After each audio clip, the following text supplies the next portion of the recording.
est pourri. Voilà, les lits, même le tensiomètre, en tout cas, tout est gâté. Actuellement, même on travaille avec un seul thermomètre pour ce centre qui reçoit plus de 1000 malades par mois. Ces difficultés énumérées par cet infirmier ne sont désormais que de lointains souvenirs. La SOGB, Société agro-industrielle, qui a racheté à l'État de Côte d'Ivoire les plantations d'EVA et des palmiers à huile, apporte des solutions pour soulager les populations. Du matériel médical neuf, composé de tables d'accouchement et de pansement, de lits de consultation et d'hospitalisation, de fauteuils roulants et de bien d'autres matériels de première nécessité ont été offerts au centre de santé de Wéoulé et de Eke Village. Coût total, 10 millions de francs CFA. Nous avons décidé d'acquérir du matériel médical pour équiper les 2 centres médicaux de Wéoulo et de Eke. Aujourd'hui, ce matériel a été soigneusement sélectionné en collaboration avec le personnel médical et les médecins-chefs de différentes structures ici dans la sous-préfecture de Grand Bérébi. Et aujourd'hui, c'est un grand plaisir de pouvoir le distribuer, le mettre à disposition de ces 2 structures de soins de santé. Et nul doute que nous ne nous arrêterons pas en si bon chemin. Et cette action sociale s'inscrit dans le cadre du partenariat entre la SOGB et l'Association des villages déplacés AVD du fait de la création des plantations industrielles. Un partenariat qui porte ses fruits avec de nombreuses réalisations. On a construit des centres de santé qui ont le minimum, mais quand même il fallait un certain nombre de matériels qui puissent permettre aux agents de la santé, en tout cas, de s'exercer véritablement. Donc pour nous, c'est une satisfaction. C'est un ouf de soulagement à notre endroit de recevoir ce don. Parce que nous travaillons dans des situations difficiles. Aujourd'hui, franchement, on nous a sortis des difficultés. Et c'est nous qui allons bénéficier, la population également. Les populations de ces villages sont invitées à fréquenter les centres de santé, surtout qu'ils sont désormais bien équipés.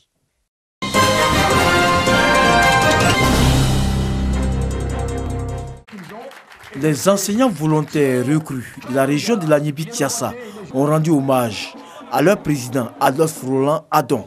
Adolphe Roland Adon, au travers de son ONG VAP Africa, entendez les volontaires pour aider les parents d'élèves pour améliorer et promouvoir l'éducation en Afrique. S'est engagé à combler le déficit d'enseignants dans les établissements primaires, publics et secondaires généraux. Selon lui, l'État seul ne peut pas résoudre la question d'enseignants que suscite la politique de l'école obligatoire pour tous. Son organisation emboîte donc le pas au président de la République, Alassane Ouattara, qui a lancé le programme national de volontariat de Côte d'Ivoire, PNVCI, en 2015. À notre niveau, nous sommes sentis interpellés. La jeunesse, à travers ce message, a interpellé la jeunesse ivoirienne pour une véritable prise de conscience. Effectivement, après constat, nous avons vu qu'au niveau du ministère de l'Éducation nationale, il y a un déficit d'enseignants au niveau du primaire public et au niveau du secondaire général. Dans nos lycées collèges, il y a un déficit d'enseignants. Donc, après analyse, s'il s'avère qu'il y a 15 000 enseignants qui manquent au primaire et dans le secondaire général, dans nos lycées collèges, 11 000, alors pourquoi ne pas prendre à la lettre ce que le chef de l'État dit par rapport au programme national volontaire qu'il a créé? L'ONG VAP Africa a déjà inséré 3000 enseignants bénévoles dans les écoles primaires, lycées et collèges publics sur toute l'étendue du territoire national et n'entend pas s'arrêter en si bon chemin. Elle milite par ailleurs pour un service civique national en vue de donner l'opportunité à la jeunesse ivoirienne de s'engager, de donner de son temps à la collectivité et aux autres, et aussi à renforcer la cohésion nationale. Son credo, civisme et engagement de tous pour une école de qualité. Thème de l'année scolaire 2017-2018.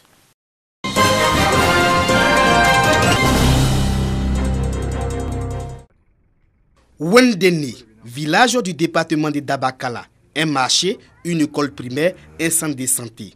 Des infrastructures de base dont bénéficie ce village de plus de 2000 âmes.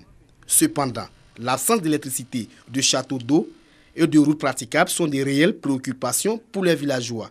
Il n'y a pas de route. Bon, à part ça, maintenant, le village aussi, Vous voyez, plus que 2000 âmes dans le noir. Avec notre effort, on a construit 2 logements pour pouvoir recevoir des infirmiers, mais pas de maternité.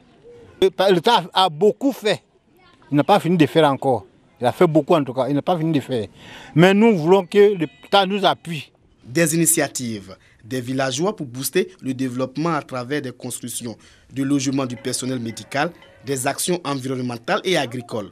C'est 2 hectares on fait. Il y a tomates, piments, salade, bon, à peu près plein de choses ici. On vend pour s'aider.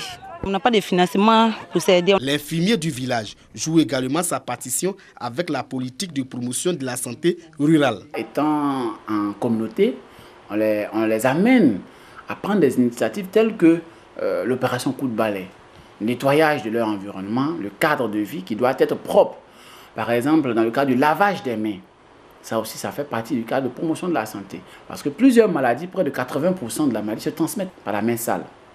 Et en zone rurale, pour nous, en tant qu'agents de santé, c'est de les sensibiliser, de les amener eux-mêmes à être habitués à cette technique.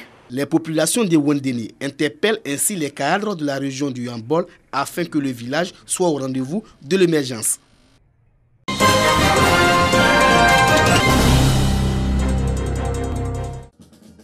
L'acte que les populations d'Anungbakoro, localité située dans la sous-préfecture d'Amelekia, région de l'Indénié-Guablin, attendaient depuis longtemps. La mise sous tension du village, aujourd'hui connecté au réseau électrique national. Les premiers poteaux ont été implantés en 2007. Même on était découragés, mais par la grâce de cette année, les poteaux ont été allumés, on était très contents. Sans courant, là, c'est pas bon pour le village. La nuit, le temps est chaud. On ne peut pas l'eau glacée. Le potable, là, on prend énergie. Quand tu vas faire là, on prend 200, 100 francs. Aujourd'hui, on a eu courant, on est content. Devant les autorités administratives et les responsables du conseil régional de l'Indénié-Guablin à la cérémonie, le chef du village d'Anungbakoro et le porte-parole des cadres ont exprimé leur infini bonheur avec une reconnaissance particulière au ministre Pascal Kwaku Abinan. Le ministre demande aux populations de toujours faire confiance au président de la République, Alassane Ouattara, pour son engagement à œuvrer pour le bien-être et le progrès des populations. Illustration à Anungbakoro, mais encore à Meyakro, un autre village de la sous-préfecture d'Amelekia, électrifié, où le ministre Pascal Kwaku Abinan et le président du conseil régional de l'Indénié-Guablin, Ouman Boko, ont porté le même message, le message de confiance. Ce que le président Alassane dit, il le fait.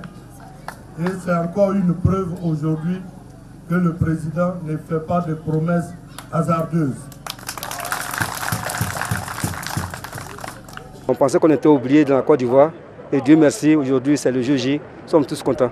Parce qu'on a déjà le courant, on sait qu'on aura l'eau et puis on aura plusieurs choses encore. D'autres attentes et besoins ont été exprimés par les populations au regard des nombreux manques dont les autorités du conseil régional de l'Indénié-Guablin ont eu connaissance à travers de longs chapelets de doléances. D'abord à Anungbakoro.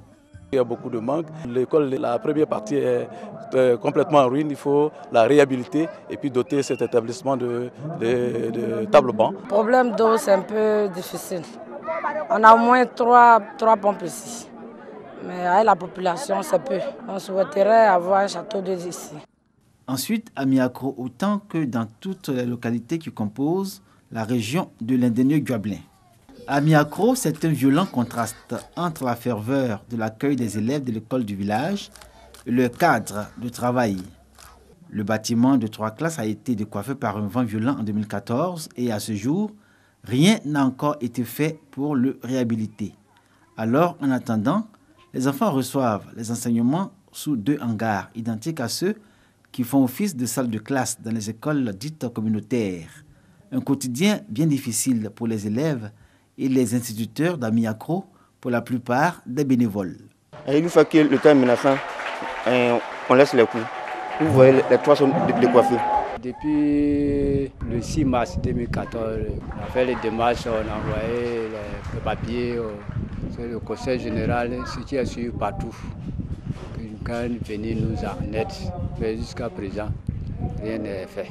J'y veillerai qu'en 2 mois, cela doit être fait et ce sera fait. Il faut que cette toiture-là qui a été enlevée par le vent soit refaite totalement parce qu'on ne veut pas laisser nos enfants soit sous le soleil, soit sous la pluie.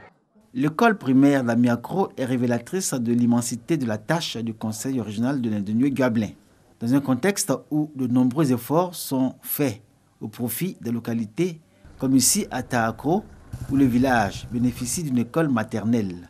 Sur la question de l'éducation, le ministre Pascal Kwakwabina a assuré la population que le Conseil régional de l'Indre-Gabelin se tient à leur disposition pour recueillir leurs préoccupations et besoins, puis y faire face en fonction, a-t-il dit, des moyens disponibles et des priorités. L'école spécialement figure parmi les secteurs où les investissements sont les plus nombreux. Après les 5 collèges de proximité que le Conseil a eu à faire en 2015, on a encore besoin de 5 collèges de proximité. Nous avons fait des démarches au niveau de nos partenaires au développement et je pense que cela va aboutir. Dans l'Indre-Gabelin, l'école fait l'objet d'une attention soutenue autant que tout ce qui touche au développement des localités et le progrès de leurs populations respectives. Un grand défi au sujet duquel le ministre Pascal Kwakwabina demande aux filles, fils 4 élus de cette région, solidarité, union et entente.